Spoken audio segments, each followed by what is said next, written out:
સુરત મહાનગરપાલિકાના બે રૂપ જોવા મળી રહ્યા છે। કતારગામ વિસ્તારમાં મોટા પતરાના શેડો ઊભા કરાયા છે। કતારગામમાં તાણી બંધેલા ગેરકાયદેસરના કાચા પાકા બાંધકામોને પતરાના શેડો ઊભા છે, જ્યાં પાલિકા દ્વારા મોલ, માર્કેટો, દુકાનો સીલ કરવામાં આવી છે। ગેરકાયદેસર બાંધેલ પતરાના શેડ સામે કોઈ જ કાર્યવાહી નહીં, જે લઈને જવાબદાર મનપાના અધિકારીઓ, ધારાસભ્ય અને કોર્પોરેટરો વિરુદ્ધ ખાતાકીય તપાસની માંગ કરવામાં આવી છે।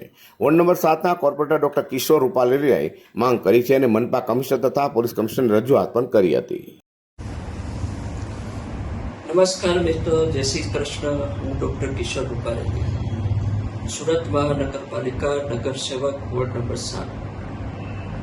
થોડા સમય પહેલા રાજકોટની અંદર એક ગોઝારી દુર્ઘટના કહીએ કે જે પણ કઈ અધિકારીઓના મેળા પીપળાથી બનેલી જે દુર્ઘટના છે ને, એમાં જે માર્યા ગયેલા લોકો છે એમને શ્રદ્ધાંજલિ આપું છું।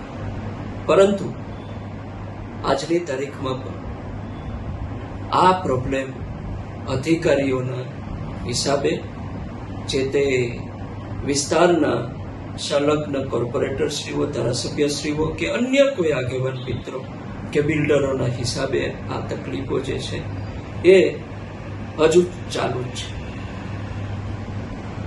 વારંવાર લગભગ મારા દ્વારા ઝોનના ઉચ્ચ અધિકારીઓ અને કમિશનર શ્રી સુરત મહાનગરપાલિકાને વારંવાર રજૂઆતો અને લેટર દ્વારા પત્રની જાણથી એમને ધ્યાન દોરવામાં આવે છે કે ઇલીગલ કન્સ્ટ્રક્શન અને જે ટેમ્પરરી સ્ટ્રક્ચરો છે જે સુરતની અંદર બની રહ્યા છે, એ ટેમ્પરરી સ્ટ્રક્ચરો, ઇલીગલ કન્સ્ટ્રક્શન અને જે ગેરકાયદેસર શેડ બનાવવામાં આવે છે એને દૂર કરવામાં આવે અને નવા બનતા અટકાવવામાં આવે।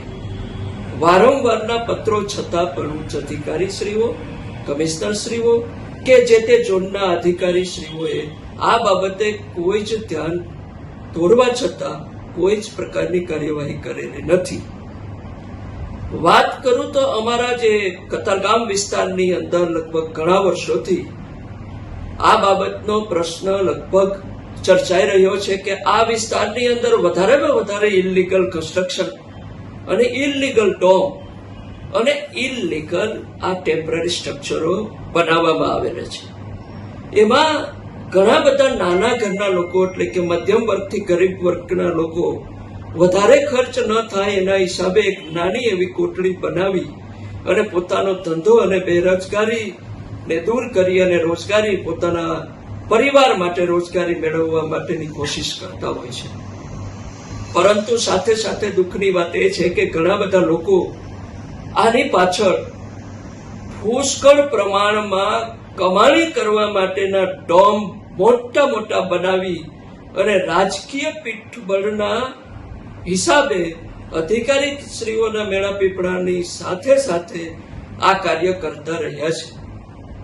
હવે જ્યારે પણ દબાણ આવે છે કે આવી દુર્ઘટનાઓ બને છે, ત્યારે આ નાના અને મધ્યમ વર્ગના લોકોને હેરાન કરવામાં આવે છે, પરંતુ જે મેળા પીપળાવાળા ધારાસભ્ય, કોર્પોરેટરશ્રી, બિલ્ડરો અને મોટા મોટા અધિકારીઓની સાઠગાંઠના હિસાબે એમના જે બનાવેલા જે ડોમ હોય, એમની જે પરમિશનથી, પરવાનગીથી બનાવવામાં જે ડોમ હોય છે એને કોઈ હલાવી શકતું બી નથી। તો આ એકને ગોળ અને એકને ખોળની જે નીતિ છે એ કોર્પોરેશનની અંદર, સુરત મહાનગરપાલિકાની અંદર વર્ષોથી ચાલી આવી છે, જે આજની તારીખમાં પણ એ પૂર્ણ થઈ શકી નથી।